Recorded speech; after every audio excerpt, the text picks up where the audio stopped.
নমস্কার বন্ধুরা, your query YouTube চ্যানেলে স্বাগতম। তো থাম্বনেল থেকে আশা করি বুঝে গেছেন আজকে আমরা কি আলোচনা করতে চলেছি। আচ্ছা, তো চলুন প্রথমেই দেখে নিই। একটা নতুন আপডেট দিয়েছে ওয়েবসাইটে। এনআইওএস ও আইসিএসসি বোর্ড থেকে যারা পাস করেছেন 2023 ও 2024 সালে তারাও ফর্ম ফিল আপ করতে পারবেন। যদিও ফর্ম ফিল আপের সময় আপনাকে দেখাবে 2022 অব্দি এলিজিবল, কিন্তু এখানে নোটিফিকেশন দিয়ে জানিয়ে দিয়েছে যে আপনারাও ফর্ম ফিল আপ করতে পারবেন। চলুন এবার পরবর্তী ব্যাপার, কাস্ট সার্টিফিকেট নিয়ে ইস্যু। নোটিফিকেশন অনুযায়ী কিন্তু ভেরিফিকেশনের সময় কাস্ট সার্টিফিকেটের একটা ফরম্যাট দিয়ে দিয়েছে, ওরা নির্দিষ্ট ফরম্যাট দিয়ে দিয়েছে। সেই ফরম্যাট অনুযায়ী আপনাদের অথরিটি যারা, যেমন এসডিও থেকে আমাদের কাস্ট সার্টিফিকেট ইস্যু করে, তো সেই অথরিটি সিগনেচার করে নিয়ে যেতে হবে।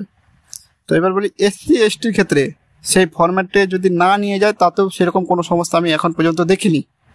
কিন্তু যারা ওবিসি তাদেরকে অবশ্যই সেই ফরম্যাট অনুযায়ী, যেটাকে এনসিএল বলে অ্যাকচুয়ালি, সেই ফরম্যাট অনুযায়ী এসডিও স্যারের সাইন করে নিয়ে যেতে হবে।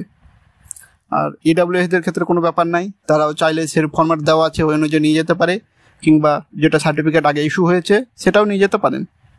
আচ্ছা, তো নোটিফিকেশান যেদিন বেরিয়েছে মানে 15ই জুলাই থেকে শুরু করে আপনার ভেরিফিকেশানের আগে অবধি যে কোনো ডেট আপনি একদিন সেটা ইস্যু করলেই হয়ে যাবে, তাতে কোনো সমস্যা নেই। এবার এডিট উইন্ডো 6 তারিখ থেকে 8 তারিখের ভিতরে এডিট উইন্ডো শুরু হবে। এই সময় আপনারা নিজেদের নাম, মার্কশিট, এবার কোনো প্রিফারেন্স 1, 2, 3 এগুলো যা থেকে চেঞ্জ করতে পারবেন। সাথে আরও কিছু চেঞ্জ করার অপশান পাবেন, যেগুলোর যোগ্য এলিজিবল বা যেগুলো দরকার সেগুলো চেঞ্জ করে নেবেন এডিটের সময়ে। এবার আসি অন্য স্টেটে অ্যাপ্লাইয়ের ব্যাপার নিয়ে।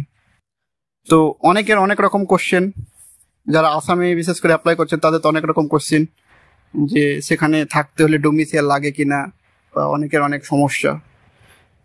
এটা এখন পর্যন্ত যা খবর পেয়েছি শুধুমাত্র অরুণাচল প্রদেশের জন্যই, যে ওখানকার লোকাল ল্যাঙ্গুয়েজ লাগবে বলতে, যেহেতু ওটা পুরোটা ট্রাইবাল এরিয়া, সেই জন্য সেখানকার ট্রাইবালদের যেটা লোকাল ল্যাঙ্গুয়েজ সেই ল্যাঙ্গুয়েজটা লাগবে। আর আমি নিজে যেহেতু আসামে জব করি, তাই আমি জানি যে আসামে কোনো ডোমিসাইলের কোনো প্রয়োজন নেই।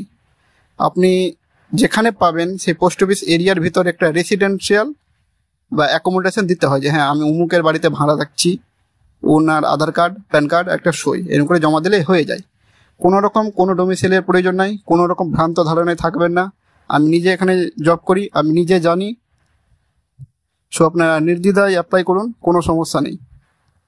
এরপরেও আর কারো কোনো রকম ডাউট থাকলে নিচে অবশ্যই কমেন্ট করবেন, যথাসম্ভব সাহায্য করার চেষ্টা করব। ধন্যবাদ।